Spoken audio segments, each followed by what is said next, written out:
Why are the labs normal, but you still feel like crap?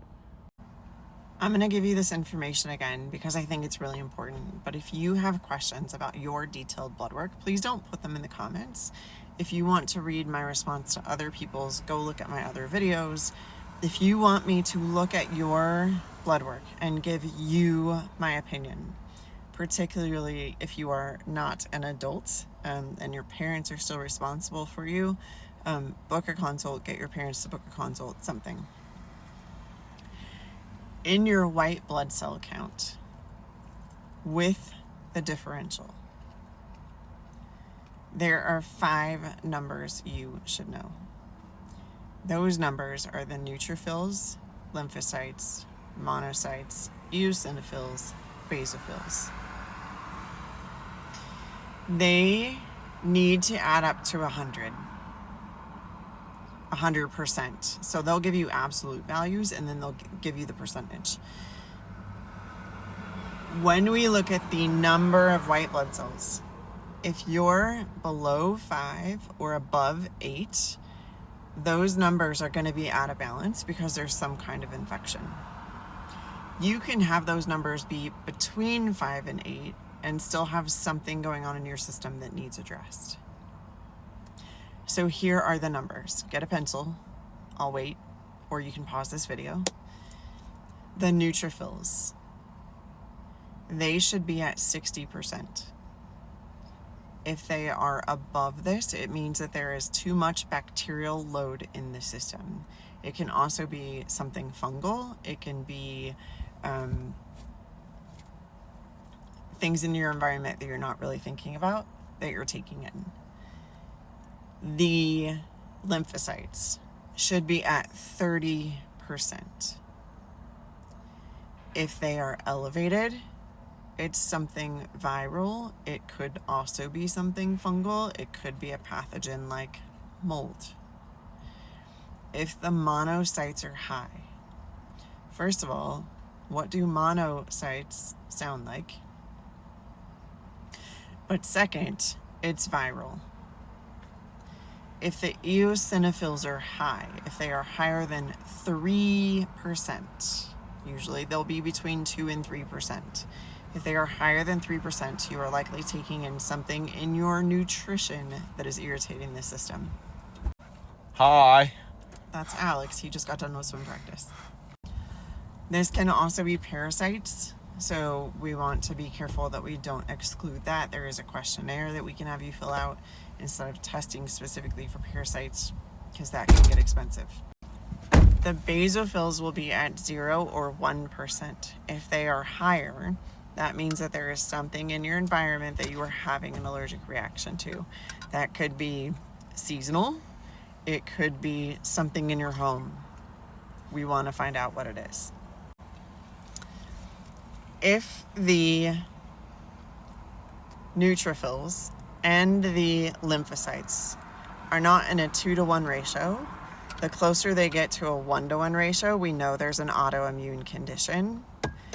And the higher that lymphocyte number climbs, likely the lower this neutrophil number gets. So they become more 1-to-1 ratio. If you look at those percentages and they don't fit that profile, you can now go back to your doctor and say, I would like to figure out what this is. If you don't think that your doctor has an understanding of things like mold or fungal infections, there are mold kits that you can test yourself and your home for fairly inexpensive. And I would recommend that you do that. There's even a mold kit for like $60 on Amazon. If you live somewhere or you have camped, hiked, backpacked in your life somewhere where it's possible that you might have picked up Lyme disease, that would be something where you might want to ask for antibody testing, even if you've never had a bullseye rash, because 48% of people never develop a bullseye rash with a recurrence of Lyme or with the original tick bite. The bullseye rash happens because of a histamine reaction to that venom that the tick is injecting into you, but not everyone gets that bullseye rash because not everyone has the histamine reaction.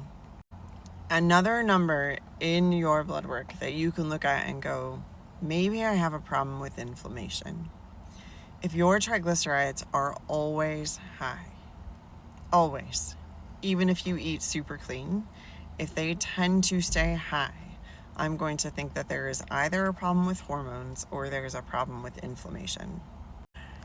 If you're over the age of 40 and someone is testing your cholesterol, but they're not looking at lipo-A, lipo-B, homocysteine, CRP, and your full lipid profile, I would have serious questions about why they want to stick you on a statin, because even the American Heart Association says that homocysteine on its own is the biggest predictor of a heart attack or stroke.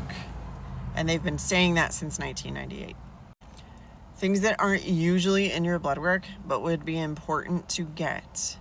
If you constantly feel run down, if you're gaining weight around the middle, even though you're eating right and exercise, and even when you go to the gym, the most you can lose is 2 to 3 pounds and that weight just hangs around your middle, and you're getting injuries that don't seem to heal. And this is not like, well, I'm getting older, things just take longer to heal. This is, I'm getting weird injuries that shouldn't be there. And even if they are surgically corrected, it takes them way longer than anyone anticipates them to heal. Have them test your adrenocorticotropin hormone, because it'll tell us what your adrenals are actually doing. And then if they recommend a cortisol test first, tell them, great, I want a 24-hour salivary cortisol, because the general collection of 24-hour urine in one same bucket doesn't tell us what my cortisol is doing throughout the day. So that will not tell us exactly what my adrenal glands are doing. Again, if you have more questions about your specific blood work, you can book a consultation. Do not leave your lab work here in the comments. If you have questions about your lab work now that you know these numbers, there are other videos where I talk about this, and you can go review those in order to see if you can figure out what's going on with you and what questions to ask your doctor next.